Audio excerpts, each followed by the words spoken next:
Hello बच्चों, कैसे हैं आप लोग। उम्मीद है सब लोग बढ़िया होंगे। मैं हर्ष त्यागी बाहुबली फिजिक्स वाला प्लेटफॉर्म पर आप लोग का स्वागत करता हूं। और आज हम बात करने वाले हैं बेटा लवण विश्लेषण के रिवीजन के बारे में, यानी हम क्वेश्चनों के माध्यम से रिवीजन करेंगे। और जिसमें सबसे पहला क्वेश्चन क्या है, एक दुर्बल अम्लीय विलयन में, ठीक है, एक दुर्बल अम्लीय विलयन में एल्यूमिनियम+3 Zn2+ और Cu2+ उपस्थित हैं। कौन सा अभिकर्मक एक पद में Cu2+ की पहचान व पृथक्करण कर सकता है। देखो बेटा, आप लोगों को मैं एक बात बताना चाहूंगा कि हमें ये पता है कि बहुत सारे जो धातु होते हैं या भाई धातु आयन होते हैं, वो उनकी प्रकृति क्या होती है। बहुत सारे धातु ऐसे होते हैं जो अम्लीय प्रकृति के होते हैं, ठीक है, या फिर जो हमारे पास अगर हम उसकी बात करें क्षारीय प्रकृति के होते हैं। अगर हम HCl की बात करें, AlCl3 ZnCl2 CuCl2 सबके साथ रिएक्शन हो सकती है अम्ल के साथ। तो भाई अगर अम्ल के साथ और अम्लीय ही माध्यम है तो कोई फर्क पड़ेगा तो है नहीं, तो इसको हटा दो। अमोनियम क्लोराइड विलयन, और जो अमोनियम विलयन होगा उसमें अमोनियम विलयन उसको थोड़ा बहुत क्षार को उदासीन भी करेगा। लेकिन आप समझ सकते हो कि भाई अगर हमें उसका अम्लीय माध्यम को पूरी तरीके से हटाना है और पृथक्करण करना है, फिर उसके बाद की कौन हो सकता है, तो वो होगा NaOH। कैसे, जरा समझना। NaOH जो होगा वो पहले उस अम्लीय माध्यम को उदासीन करेगा, मतलब उसको न्यूट्रलाइज करता चला जाएगा। फिर आप लोग जानते होंगे कि NaOH जो है एल्यूमिनियम हाइड्रोक्साइड के साथ अभिक्रिया करके एल्यूमिनियम के जो हाइड्रोक्साइड है वो अवक्षेपित हो जाते हैं, ठीक है, तो वो अलग हो जाएगा। जिंक भी आपके पास सोडियम जिंकेट बना लेता है, ठीक है, वो आपके पास अभिक्रिया कर सकता है, क्योंकि हम लोग जानते हैं कि जिंक और एल्यूमिनियम जो होते हैं ये उभयधर्मी धातु होते हैं, ठीक है। तो इस तरीके से यहाँ पर एक यौगिक बन जाएगा। लेकिन कॉपर विलयन के अंदर रह जाएगा। तो विलयन मतलब इन तीनों को आपने अलग कैसे किया, कॉपर को अलग कैसे किया इन दोनों से, कि भाई एल्यूमिनियम और जिंक दोनों NaOH के साथ अभिक्रिया कर सकते हैं और कॉपर अलग पड़ा रहेगा। तो हम ऑप्शन नंबर सी को टिक करेंगे और आगे बढ़ जाएंगे। अगला क्वेश्चन देखिए क्या है। एक धातु नाइट्रेट विलयन में Ki विलयन मिलाया जाता है तो काला अवक्षेप बनता है, और Ki के आधिक्य में घोलने पर नारंगी विलयन प्राप्त होता है, ठीक है। विलयन के आधिक्य में घोलने पर नारंगी रंग विलयन प्राप्त होता है। थोड़ा सा आइडिया लगाओ बेटा कौन होगा इसमें, ठीक है। तो यहां पर जो हमारे पास होगा क्वेश्चन नंबर 2, इसमें मैंने कलर चेक करवाए थे, आपको कलर के बारे में बताया था। Hg2+ जिंक का भाई है, जैसे आप ना जिंक, मरकरी और कैडमियम, इन ये रंग होते ही नहीं है इनके कलरों में, इनके सब्सटेंसों में, क्योंकि यहाँ पर कोई इलेक्ट्रॉन अयुग्मित होते ही नहीं। लेकिन अगर मैंने कहीं बात कराई होगी कलर नारंगी रंग की, तो मैंने एक वर्ग 2 में सास बहू कुछ करके बोला था एक बार, सास बहू, ठीक है। और सास बहू में क्यों भाई अजी हाजी पिला भाई, उसमें बिस्मिथ को भी बहुत स्पेशल लिखवाया था ग्रुप 2 में, और वहां पर मैंने बिस्मिथ के कंपाउंड को नारंगी बताया था। तो यहां पर जो करेक्ट आंसर होगा बेटा वो बिस्मिथ 3+ का होगा। आगे देखिए अगला क्वेश्चन। कौन सा जलीय विलयन में आसानी से अवक्षेपित नहीं होते। एक नोट पॉइंट ध्यान रखना बेटा, क्लोराइड तो आप जानते ही हो बेटा, वर्ग 1, यानी भाई अजी क्यों अजी हाजी पिला भाई, मतलब ये क्लोराइड बन जाते हैं। अजी हाजी क्लोराइड मतलब Ag+, Hg2+ और पिला भाई, इनके क्लोराइड पीपीटी बना सकते हैं। सल्फेट में भी मैं आपको बताया था एक पॉइंट कि पूरी केमिस्ट्री के अंदर 3 सल्फेट ऐसे हैं जो अवक्षेपित हो सकते हैं। कौन से बेटा, बेरियम 2+, Sr2+ और लेड सल्फेट, इनको भी आप अवक्षेपित कर सकते हो।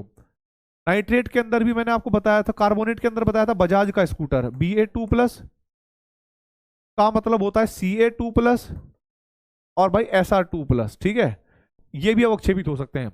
लेकिन मैंने इनके लिए एक नोट पॉइंट लिखवाया था कि सभी मेटल के, सभी धातुओं के, सभी धातुओं के नाइट्रेट जल में विलय होते हैं। अगर भाई सभी धातुओं के नाइट्रेट जल में विलय होंगे तो जल में इनको अवक्षेपित करना बड़ा ही मुश्किल होता होगा। करेक्ट आंसर होगा बेटा हमारे पास ऑप्शन नंबर सी, क्योंकि जब यहां पर सारे विलय होंगे तो अवक्षेप बनेगा नहीं, अवक्षेप बनेगा नहीं तो पृथक्करण आप कर नहीं पाओगे। उसके बाद आगे कहानी देखो। एक पदार्थ का जलीय विलयन तनु HCl के साथ क्रिया करके सफेद अवक्षेप देता है, ठीक है, जो गर्म करने पर विलय है, ठीक है। और इसके गर्म अम्लीय जलीय विलयन में H2S गैस प्रवाहित करने पर काला अवक्षेप प्राप्त होता है, पदार्थ क्या होगा? हमें कुछ ऐसा चुनना है जो वर्ग 1 में भी हो और वर्ग 2 में भी हो। आप लोग जानते हो वर्ग 1 में मैंने बढ़ाया था अजी, अजी, ठीक है, हाजी, Hg2+ और पिला भाई, और इनका जो ग्रुप रिएजेंट था, इनका दो ग्रुप रिएजेंट था वो डाइल्यूट HCl था, और आप लोग जानते होंगे तनु HCl था कि ये जो है क्लोराइड बना सकते हैं, पीपीटी बना सकते हैं। अब फिर उसके बाद वर्ग 2 में मैंने एक और बात बताई थी आपको। वर्ग 2 में क्या लिखा था? क्यों भाई, यानी Cu2+, Bi3+, आप कहते हैं हाँ जी, है ना भाई, पिला भाई कोल्ड ड्रिंक। और इसका जो आपके पास वर्ग अभिकर्मक था यानी ग्रुप रिएजेंट था, वो था हमारे पास H2S गैस, वो भी HCl की उपस्थिति में, वो भी HCl की उपस्थिति में, ठीक है, HCl की उपस्थिति में। तो देखो बेटा, इसके सल्फाइड भी पीपीटी बनाते हैं और इसके क्लोराइड भी पीपीटी बनाते हैं।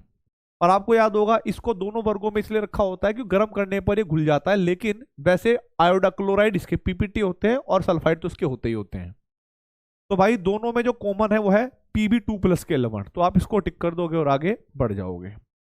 अगला क्वेश्चन देखिए, Fe+3, Al+3 तथा Cr+3 के हाइड्रोक्साइडों के साथ Ni2+, CO2+, Zn2+ तथा Mn2+ के हाइड्रोक्साइड का अवक्षेपण रोकने के लिए तृतीय वर्ग के विलयन में, आपको याद होगा बेटा मैंने आप लोगों को वर्ग 3 समझाया था, और वर्ग 3 में मैंने लिखा था फील कर का मतलब होता था कि उसके अंदर Fe+3, एल्यूमिनियम+3 और क्रोमियम+3 हुआ करता था।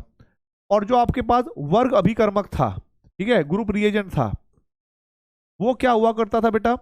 वो होता था अमोनियम हाइड्रोक्साइड, अमोनियम क्लोराइड की उपस्थिति में, अमोनियम क्लोराइड की उपस्थिति में, ठीक है। तो यहां पर अमोनियम क्लोराइड के अधिक्य के अभिकृत किया जाता है, तो इसका मतलब है ऑप्शन नंबर बी आपके पास करेक्ट होगा, इसी को आगे बढ़ाना है। अमोनियम हाइड्रोक्साइड तुमने लिया, लेकिन फिर हम क्या लेते थे भाई? अमोनियम क्लोराइड लेते थे, तो हम कहेंगे भाई अमोनियम क्लोराइड के अधिक्य से अभिकृत किया जाता है सांद्रण में इनमें से कोई, तो इनमें रोकने के लिए हम मिलाते हैं अमोनियम क्लोराइड। तो आई होप आप लोगों को ये बात समझ में आ गई होगी। अब इसके बाद क्वेश्चन नंबर 5वां जो है ये तो हो गया भाई। अब बढ़ते हैं क्वेश्चन नंबर नेक्स्ट पर। इसमें कुछ क्वेश्चन अजीब थे तो मैंने बीच में से गायब करे। आयनों का कौन सा समूह H2S तनु HCl द्वारा पृथक्करण नहीं किया जा सकता? देखो भाई, पृथक्करण नहीं किया जा सकता। अगर दोनों ने ही पीपीटी बना लिया तो भी पृथक नहीं कर सकते, और दोनों ने पीपीटी ना बनाया तो भी पृथक्करण नहीं कर सकते आप उन दोनों आयनों को। ऐसा आपको ऐसा समूह चुनना है जिसमें एक रिएक्शन करे और एक ना करे। तो आप इसमें बिस्मिथ और Sn2+, आपको याद होगा क्यों भाई, हाजी पिला भाई कोल्ड ड्रिंक में और सास बहू में दोनों वर्ग 2 में है। तो जब ये दोनों वर्ग 2 के हो गए, ये भी सेकंड वर्ग का हो गया, ये भी सेकंड वर्ग का हो गया, तो दोनों ये अभिक्रिया कर लेंगे, तो इसको पृथक नहीं किया जा सकता। ये हमारे पास सेकंड वर्ग का है और ये हमारे पास तीसरे वर्ग का है, ये हमारे पास फोर्थ वर्ग का है और ये हमारे पास फोर्थ वर्ग का है, अगर आपको याद हो निकोमंजन, और ये हमारे पास फोर्थ वर्ग का है और ये भी फोर्थ वर्ग का है। अर्थात H2S गैस के साथ ये भी पीपीटी बना लेंगे, क्योंकि हम लोग जानते हैं कि सल्फाइड इनके भी अवक्षेपित होते हैं। तो इसका जो करेक्ट आंसर होगा बेटा वो बी होगा, क्योंकि जो एल्यूमिनियम है वो उसका सल्फाइड जो है अवक्षेपित नहीं होता, ठीक है, लेकिन जो मरकरी है उसका हो जाएगा। तो करेक्ट आंसर हमारे पास क्या होगा बेटा? बी, ठीक है।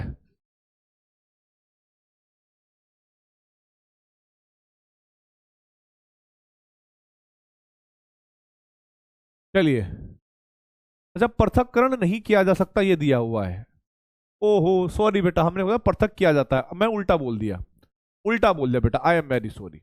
ठीक है, इन्होंने लिखा है कि पृथक नहीं किया जा सकता, तो फिर तो हम लोग जानते हैं ये भी सेकंड का है और ये भी सेकंड का है, तो इनको पृथक्करण नहीं किया जा सकता, तो ए आंसर हो जाएगा। इनको किया जा सकता है, और आप लोग जानते हो कि ये फोर्थ ग्रुप के हैं और ये भी फोर्थ ग्रुप के हैं, तो ये दोनों ही इसके साथ रिएक्शन नहीं करेंगे H2S और HCl के साथ।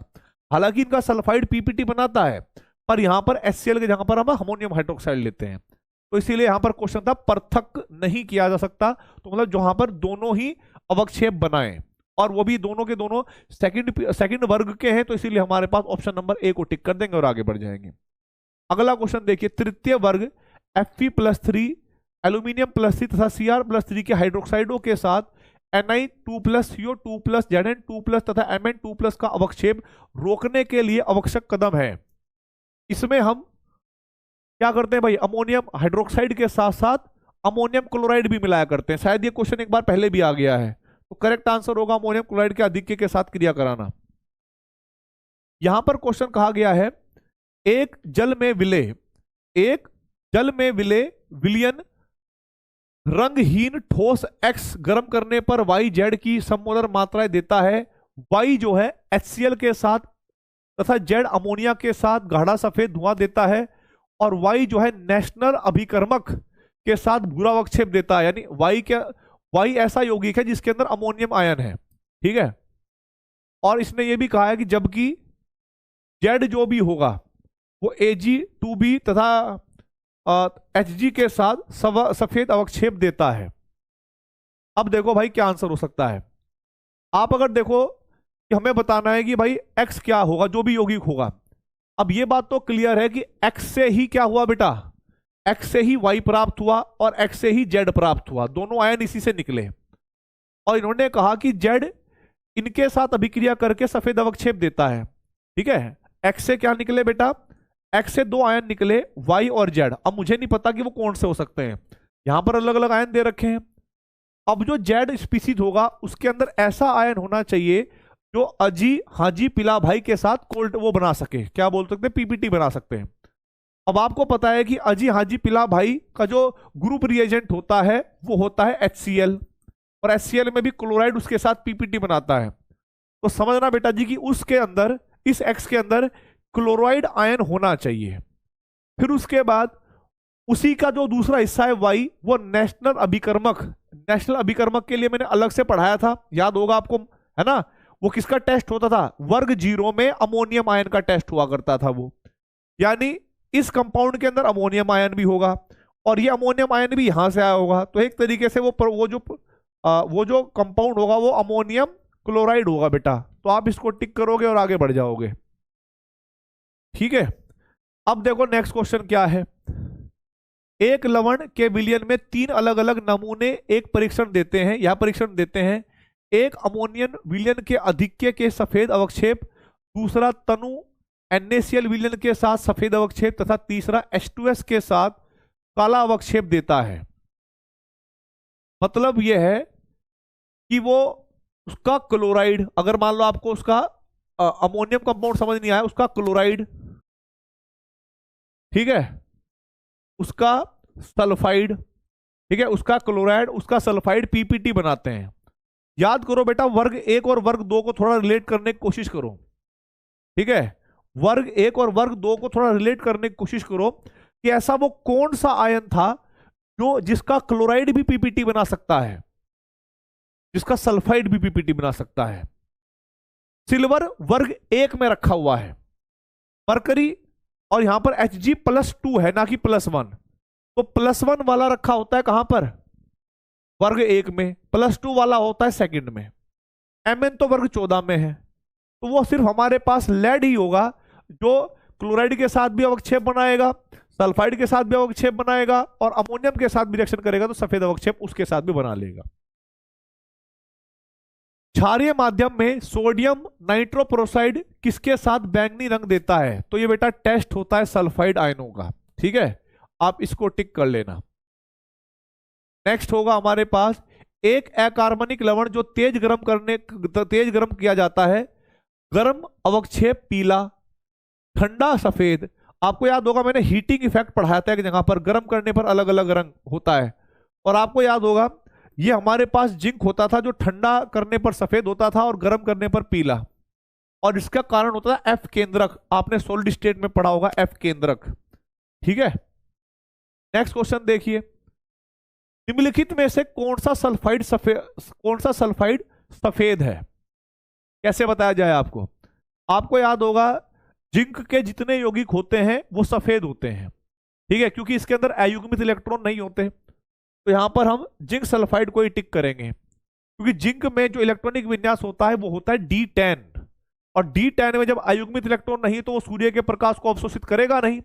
अब सूर्य का प्रकाश चलता है सफेद, तो भाई वो पूरा का पूरा परावर्तित हो जाएगा, अवशोषित जब होगा नहीं तो सफेद का सफेद ही रहेगा। ठीक है, तो भाई सी का हो जाएगा जिंक सल्फाइड। निम्नलिखित में से धनायनों का कौन सा युग्म अमोनियम विलयन द्वारा पृथक नहीं किया जा सकता? ये आपको बताना है बेटा। ठीक है, कौन सा जो है अमोनियम के साथ पृथक नहीं किया जा सकता, ये बताना है आपको। तो भाई चलो देखते हैं अब क्या होगा इसका आंसर। हम लोग ये बात जानते हैं अमोनिया के साथ पृथक नहीं किया जा सकता। लेड एल्यूमिनियम अगर होते हैं तो वो अभिक्रिया कर लेते हैं, ठीक है, सिल्वर। तो भाई हमारे पास यहां पर जो है लेड अभिक्रिया करेगा, जिंक नहीं करेगा। ठीक है, लेड अभिक्रिया करेगा, कॉपर नहीं करेगा। एल्यूमिनियम अभिक्रिया करेगा, सिल्वर नहीं करेगा। तो मतलब अभी तक ये जो तीन हमारे पास पेयर हैं, नोट पॉइंट समझना बेटा, जब अमोनिया से पृथक्करण की बारी आएगी तो ऐसे याद कर लेना, Pb2+ व एल्यूमिनियम +3 अमोनिया के साथ अवक्षेप बनाते हैं। ठीक है, ऐसे याद करना, जो इनके कंपाउंड होंगे मतलब, ठीक है, अवक्षेप बनाते हैं। तो इसने बनाया, इसने नहीं बनाया, इसने बनाया, इसने नहीं बनाया, इसने बनाया, इसने नहीं बनाया, तो पृथक्करण तो हो गए बेटा। जो रिएक्शन कर लेगा वो अलग, जो रह जाएगा वो विलयन में। जो रिएक्शन कर लेगा वो छान के अलग कर लो, और जो रिएक्शन में रह जाएगा उसको अलग। लेकिन Zn2+ और Cu2+ दोनों ही अभिक्रिया नहीं करेंगे उससे। ठीक है भाई, तो हम कहेंगे यहाँ अवक्षेप नहीं बनाएंगे, ना तो जिंक और ना कॉपर। तो इसका मतलब हो गया कि इनको पृथक नहीं किया जा सकता। तो ऑप्शन नंबर सी इसका करेक्ट आंसर होगा। रसायनों का कौन सा युग्म अमोनियम क्लोराइड व अमोनियम हाइड्रोक्साइड से मिलाकर पृथक किया जाता है? यानी इनमें से युग्म ऐसा चुनना है जिसमें एक वर्ग 3 का हो और एक कहीं और का हो। तो आप देखोगे फील कर में ये तीसरे वर्ग का है और ये तीसरे वर्ग का है, दोनों ही अभिक्रिया कर लेंगे तो पता नहीं चलेगा। ये तीसरे वर्ग का है और ये चौथे वर्ग का है, ये तीसरे वर्ग का है, ये तीसरे वर्ग का है, ये तीसरे वर्ग का है, ये तीसरे वर्ग का है। तो यहां पर भी दोनों अभिक्रिया कर लेंगे, यहां पर भी दोनों अभिक्रिया कर लेंगे फील कर के हिसाब से, और यहां पर भी दोनों अभिक्रिया कर लेंगे। बी ऑप्शन में क्रोमियम तो अवक्षेप बना देगा इसके साथ, लेकिन बेटा Ni2+ नहीं बनाएगा। तो आप ऑप्शन नंबर बी को टिक कर दोगे और आगे बढ़ जाओगे। अगला क्वेश्चन है, धनायनों का कौन सा युग्म मिश्रण से पहले अमोनियम क्लोराइड, अमोनियम हाइड्रोक्साइड तथा फिर इनमें H2S मिलाकर पृथक नहीं किया जा सकता? ठीक है, पृथक नहीं किया जा सकता बेटा। ध्यान से देखना बेटा, जहां पर एक ही वर्ग के दो तत्व होंगे, एक ही वर्ग के दो तत्व होंगे ना, वो समझ लो कि वो नहीं किए जा सकते।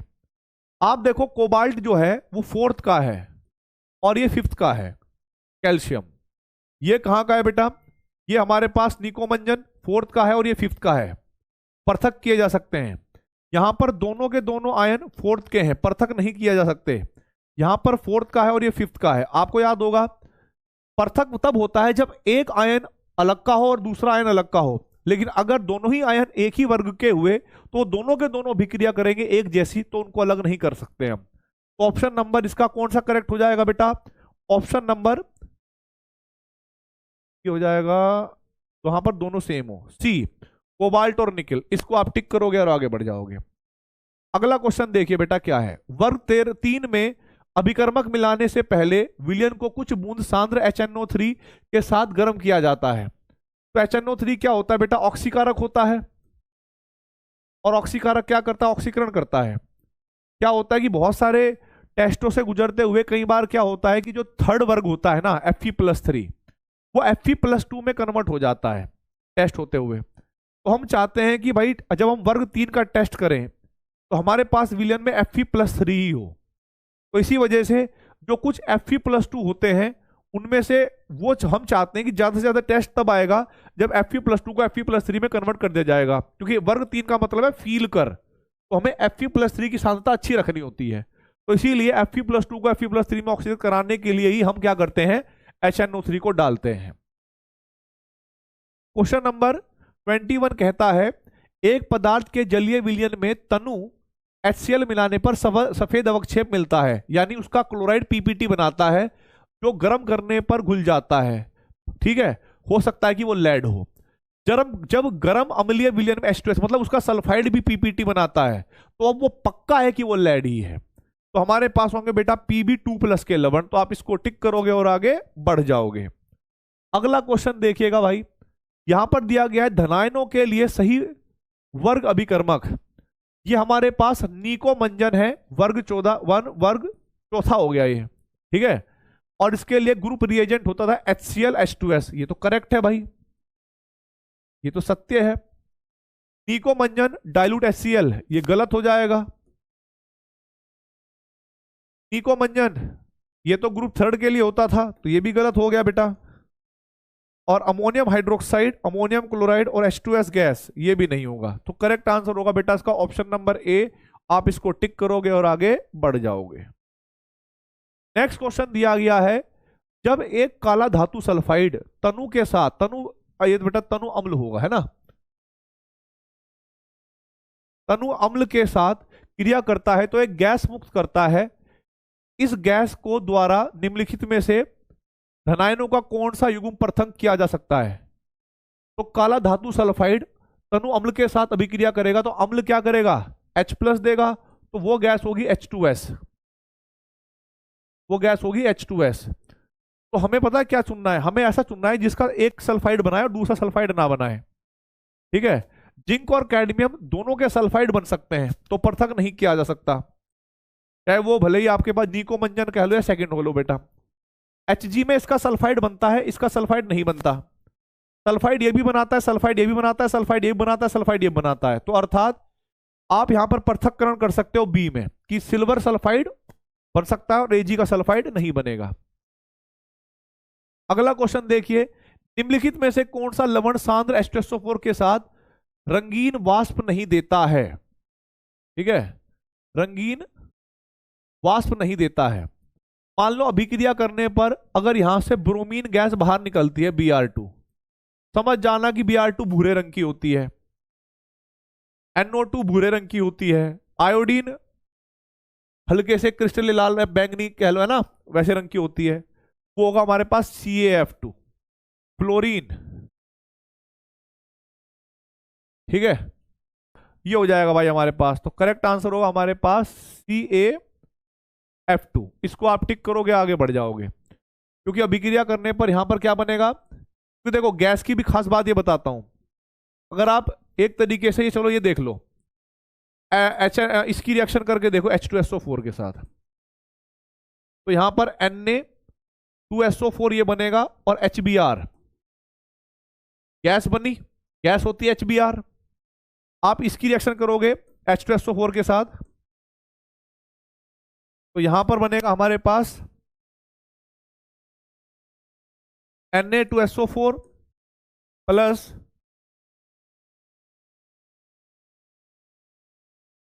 H2O और NO2 ऐसे करके बनेगा। CaF2 में जब आप इसकी रिएक्शन करोगे H2SO4 के साथ, तो CaSO4 का सल्फेट प्लस के HF बनेगा। आप लोग जानते हो ये भी गैस है, ये भी गैस है, ठीक है, और यहां पर HI भी गैस बनेगा जब HI बनाओगे तो आप। लेकिन HF जो होता है वो गैस नहीं, वो क्या होता है, लिक्विड होता है ड्यू टू हाइड्रोजन बॉन्डिंग। तो यहां पर कोई गैस बन ही नहीं रही, तो एक तरीके से इसका आंसर यू क्या हो जाएगा, ऑप्शन नंबर सी।